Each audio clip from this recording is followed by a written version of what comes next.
there's no way a dog is going to run into a sack. Even if you have Lassie on the set, you say, run into the sack, Lassie. Lassie's going to go, uh-uh. So we thought about getting a trained dog, but we could never find any that were mean enough. And what we ended up doing was, first off, we tried to get a little kid to run in there, and that didn't work because he wasn't fast enough. We really needed him to shoot right in there.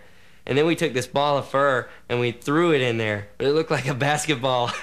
And then the next thing we tried was we had this long pole and we made these legs out of wood and put them on there. And then we wrapped this old bear skin around it that was kind of dark. And so we had this thing that we called the dog plunger.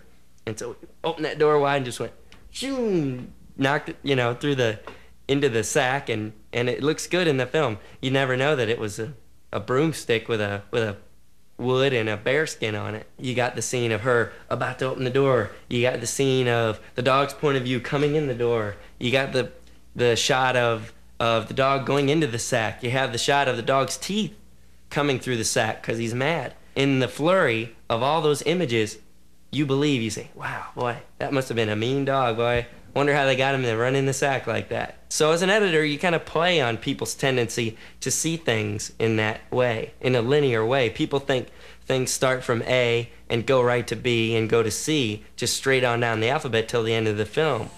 When in actuality, you shoot things out of order. You'll shoot, part K, part Z, part L, part A, part B, and then edit them together in order.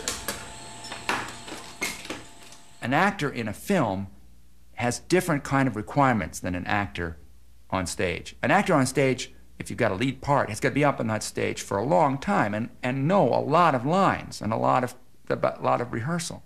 In a film, because you film it in fragments, again, a film is not like just putting down your camera and filming a play. It's done in small fragments.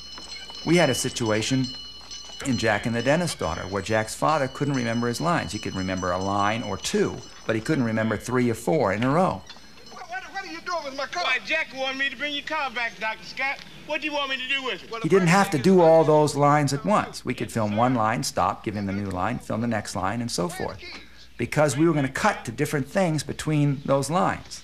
Oh, Dad blast it. Got the muse unhitched, Dr. Scott. Well, hitch him back up and hurry up about it. Hitch him up again. In film, you usually shoot out a sequence, right?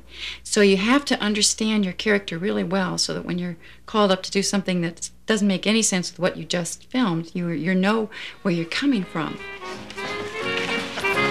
Now, in a complicated scene like the dance scene in Ash Pet, we had a lot of different characters. What we did when we wrote the scene, instead of thinking what each would do in order, we thought, what would these characters be thinking? What would they be doing? And then we would write little fragments. We wouldn't be concerned about where these fragments would fit together in the total whole. We just write those simple fragments.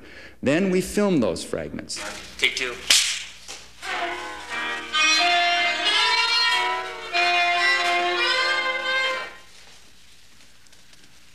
Aren't they a nice couple?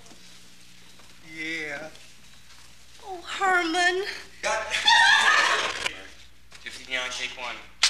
Quiet, everybody. Action.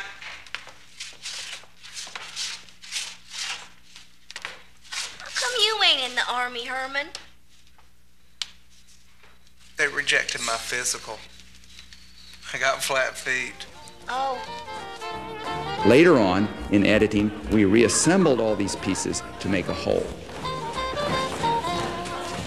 How come you ain't in the Army, Herman? They rejected my physical. I got flat feet. Oh.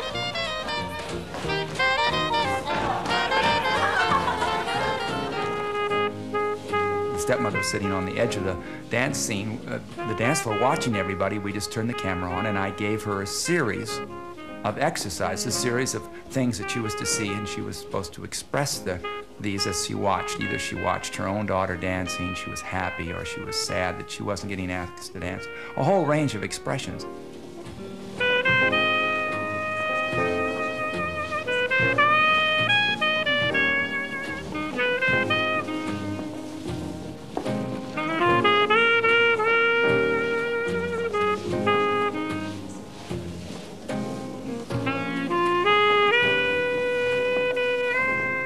What's important about improvisation is being able to be free enough on a set and confident enough on a set, sometimes to let an actress or an actor go on their own. Sometimes they have very good instincts about the character, and they've developed the character, perhaps even thought about the character more than you have.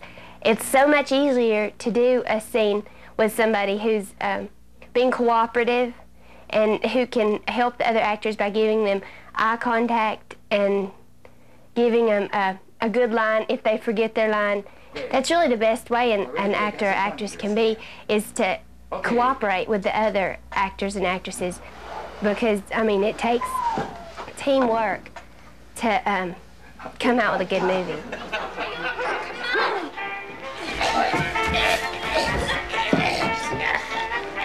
It's so high, Nance! Part of the role of a director is managing all these people and making decisions based upon, a lot of times, on things that they suggest. Some of the things they suggest you want to use, some of them you don't. You're always making decisions about a lot of different things. Probably the most important thing about being a director is to be well prepared, especially a young director. It's not that you're more intelligent or maybe more creative than anybody else, but you've sort of stuck with the material. You've worked with the material for a long time, and you have a feeling for that material just because you've accepted the responsibility of it and gone into it deeply. And it's because of that that gives you a certain kind of authority. People look to you to make decisions, and they respect your decisions because they feel that you know what you're talking about. The main thing about starting to do films as a young person, I say, is do it. You know, don't talk about it, do it. Get your parents' video camera out of the closet if they'll let you use it. Buy an old camera at the thrift store. Anything you can do, just go out and do it. Try it.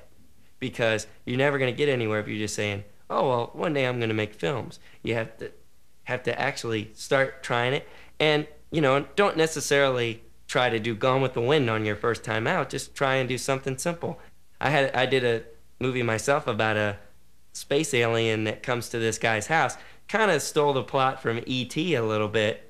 I used clay characters that I animated, and I made things out of cardboard, and used a home movie camera, and just used my backyard and my neighborhood and all of that, and put my little movies together out of what I had in my garage. In your own suburbs, that's where you should start. In your own city, in your own rural community.